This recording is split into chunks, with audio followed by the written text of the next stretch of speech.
Border Gavaskar trophy जब से India हारकर WTC फाइनल से बाहर हुई है, यहाँ पर आप देख रहे हैं कि सभी प्लेयर्स का PR फुल ऑन एक्टिव है।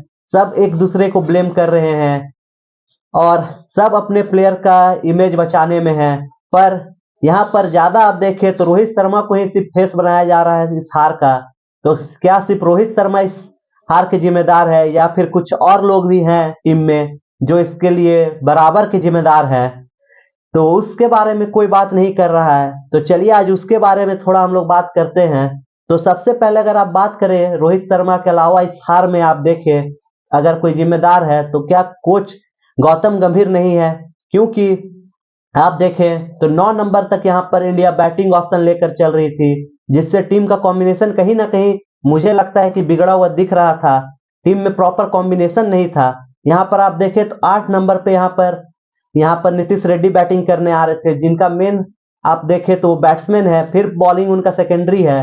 फिर वहां पर आप सुंदर को देखें तो वो एक स्पिनर है मेन, फिर उनका बैटिंग भी अच्छा है, लेकिन आप उनको मेन ऑफ स्पिन के लिए जानते हैं वाशिंगटन सुंदर को। तो सुंदर और जडेजा एक ही टीम में थे ऑस्ट्रेलिया जैसी पिच में, जहां पर आप देख रहे थे कि स्पिन के लिए बिल्कुल भी मदद नहीं है, सीम कंडीशन है वहां पर। वहीं ऑस्ट्रेलिया एक स्पिनर से खेल रही थी। और आप देखें तो उनके 8वें नंबर पर पैट कमिंस और 9वें पर स्टार्क खेल रहे थे, जो प्रॉपर बॉलर हैं और बैटिंग में थोड़ा मोड़ा कंट्रीब्यूट करके यहाँ पर टीम को देते हैं। वहीं पर इंडियन टीम को आप देखिए तो 9 नंबर तक बैटिंग लेकर इंडियन टीम जा रही थी। तो कहीं यहाँ आपको साफ पता चल रहा था कि इंडियन टीम में बैटिंग का कमी है या फिर कॉन्फिडेंस नहीं हमारे बैट्समैन में।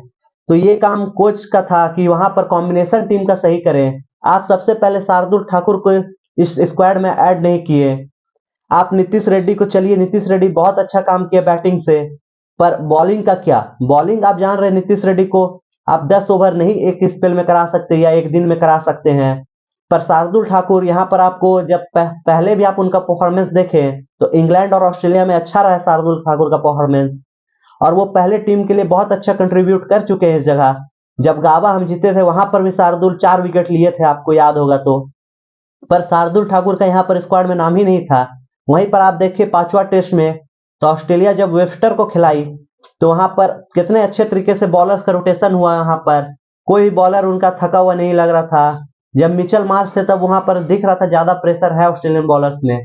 पर जब आपको एक बॉलर मिल जाता है, जब आपको निकाल के देता है ओवर, तब आपके बॉलर को प्रॉपर रेस्ट मिलता है, आप वापस से आके वैसे ही बॉलिंग कर सकते हैं। तो यहाँ पर जब आप शार्दुल ठाकुर का, अगर मुझे जहां तक लगता है टीम में रहते तो सुंदर की जगह शार्दुल ठाकुर खिलाते आप, तो आपका बॉलर का रोटेशन बहुत सही तरीके से होता। आप देखें कि जब वहां पर 5वें टेस्ट में बुमराह इंजर्ड हो गए तो प्रसिद्ध कृष्णा और सिराज को लगातार ओवर डालना पड़ा। वहां पर अगर मान लीजिए शार्दुल रहते तो टीम को थोड़ा ना कहीं मदद होता। शार्दुल ऐसा नहीं बैटिंग नहीं कर पाते, शार्दुल का बैटिंग परफॉर्मेंस भी अच्छा है। तो आप टीम का कॉम्बिनेशन तो गंभीर बना ही नहीं पाए। आप फ्लेक्सिबल टीम बनाने चले थे पर टीम में कहीं भी फ्लेक्सिबिलिटी दिखी नहीं। आपके टॉप ऑर्डर्स के जो बैट्समैन हैं वो कहीं भी आपको बॉलिंग करते हुए दिखे नहीं। तो फिर क्या फायदा हुआ आपके फ्लेक्सिबल टीम बनाने का? आपने बातें तो बड़ी बड़ी की थी इंटरव्यू में पहले कि आप ये करेंगे वो करेंगे, पर जो प्लेयर डिजर्व करते थे, जिनका परफॉर्मेंस पास्ट में अच्छा रहा है, उन्हें भी मौका नहीं मिला। तो और यहाँ पर आप देखें तो गंभीर आप एक्स्ट्रा बैट्समैन से जा रहे थे, जबकि आपको प्रॉपर आप उतने बैट्समैन से जा सकते थे और कुछ फास्ट बॉलर्स आप ऐड कर सकते थे टीम में। फिर यहाँ पर दूसरे आप नाम देखें गंभीर के अलावा तो यहाँ पर जो प्रिंस है हमारे इंडियन क्रिकेट के, उनके बारे में बिल्कुल भी बात नहीं हो रही है। वो सिर्फ IPL में ही रन बनाते हुए दिखते हैं या फिर फ्लैट ट्रैक जो इंडिया में मिलेगा व्हाइट बॉल में वही रन बनाएंगे। क्योंकि आप देखें प्रिंस का परफॉर्मेंस, तो वो पहले ओपनिंग करते थे तो वो बोले कि वो डोमेस्टिक में 3 नंबर में खेलते तो उन्हें ज्यादा आसानी होगी 3 नंबर में खेलने के लिए, वो टीम के लिए ज्यादा कंट्रीब्यूट कर पाएंगे। ये यहाँ पर गिल का मानना था कि वो 3 नंबर में ही ज्यादा अच्छा परफॉर्मेंस देंगे जो ओपनिंग में नहीं दे पाते वो। तो उनके लिए पुजारा को बैठाकर उन्हें 3 नंबर के लिए इंडियन टीम ने सिलेक्ट किया। उसके बाद आप देखें तो जब गाबा में उन्होंने 91 रन की पारी खेली, उसके बाद 2021 में वो पारी हो गई थी। 3 साल लगभग हो गई है वो पारी की, लगभग क्या 3 साल वहां पर खत्म हो गई। आपका एक भी 50 का स्कोर नहीं आया है आउटसाइड इंडिया।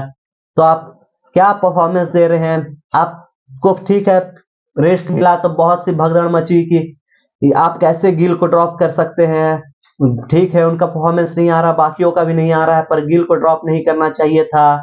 फ्यूचर सुपरस्टार है गिल, मौका देना चाहिए। तो पांचवा टेस्ट में फिर से गिल को मौका मिला, तो गिल वहां पर क्या किए, यहाँ पर लायन को स्टेप आउट करके आउट हुए।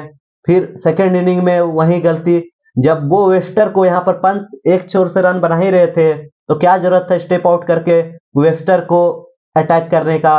वेस्टर वहां पर गिल का विकेट ले गए और प्रेशर में टीम यहाँ पर गई। तो गिल सबसे सेफ साइड में यहाँ पर बिना परफॉर्मेंस का, उनके बारे में तो बिल्कुल भी थोड़ा मोड़ा भी बात नहीं हो रहा है। तो गिल, मुझे लगता है यहाँ पर गिल के बारे में बाकियों को बात करना चाहिए कि उनका क्या परफॉर्मेंस है और किस बेसिस पर वो टीम में अभी तक जुड़े हुए हैं।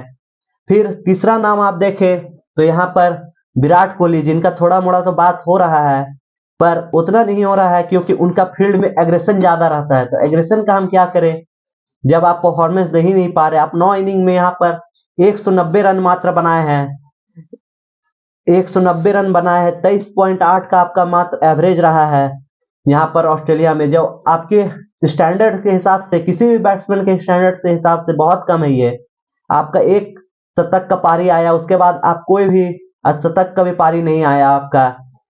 तो यहाँ पर जब आपने पर्थ में सेकेंड इनिंग में, वहां पर आपकी टीम अंडर प्रेशर नहीं थी क्योंकि 200 रन का पार्टनरशिप पहले राहुल और जायसवाल के बीच हो चुका था, उसके बाद आपने वहां पर शतक बनाया। तो जब टीम आपकी अंडर प्रेशर आई इस सीरीज में, आप तो बिल्कुल भी टीम के लिए कंट्रीब्यूट नहीं किए। पर चलिए, विराट कोहली के बारे में थोड़ा मोड़ा तो बात हो रहा है, पर उतना नहीं हो रहा है। रोहित शर्मा तो यहाँ टीम से ड्रॉप हुए, उनका बल्ला नहीं बोला था, तो विराट कोहली का भी बल्ला बिल्कुल नहीं बोला है। अगर आप देखें तो आईपीएल में उन्होंने यहाँ पर 15 इनिंग में 741 रन बनाए थे। और यहीं पर आप देखें तो आईपीएल में सबको पता है कि कैसा पिच मिलता है, पर यहाँ पर थोड़ा मोड़ा कंडीशन चेंज हुआ तो इंडिया के लिए इन्होंने 32 इनिंग में मात्र 655 रन बनाया है 2024 में, जो आप सोच सकते हैं आईपीएल के 15 इनिंग से भी कम है, जबकि आपको दुगना से भी ज्यादा इनिंग मिला, तब भी आप उस मार्क तक नहीं पहुंचे। उसके बाद यहाँ पर अगर आप फर्स्ट इनिंग में विराट कोहली का एवरेज देखें तो मात्र उनका 7 का है एवरेज, जो उस केशव महाराज के बाद दूसरा नंबर में है। फर्स्ट इनिंग में अगर उनका टेस्ट में एवरेज आप देखेंगे तो मात्र 7 का है, जो कि बहुत ही कम है। केशव महाराज का यहाँ पर 5.4 का है, फिर विराट कोहली का है 7 का, फिर जसप्रीत बुमराह 8 का, और फिर शुएब बशीर 8.3। यहाँ पर तीनों प्रॉपर बॉलर हैं। आप एक टीम को अपर ऑर्डर के बैट्समैन होकर आपका इतना कम पहले इनिंग में एवरेज है, तो आपके ऊपर बात कैसे ना हो। तो मुझे नहीं लगता कि रोहित शर्मा को अकेले ब्लेम करना सही है या फिर उनके ऊपर अकेला इतना अटैक करना, क्योंकि यहाँ पर आप देखें तो ये तीन जो है जिनके बारे में कम बात हो रही है, ये भी इक्वली रोहित शर्मा जितने मुझे लगता है कि जिम्मेदार है इस हार का। और आप देखें तो ये लोग भी रोहित से कम कहीं भी नहीं है, पर आप अपने काम कोई सही से नहीं किया है, इसलिए इंडिया बाहर हुई है। मैं कोई रोहित शर्मा का फैन नहीं हूं, पर पीआर का गेम अभी सबका इतना स्ट्रांग हो गया है कि आप सबका फोकस एक ही तरफ जाता है और बाकी लोग सेफ साइड में हो जाते हैं।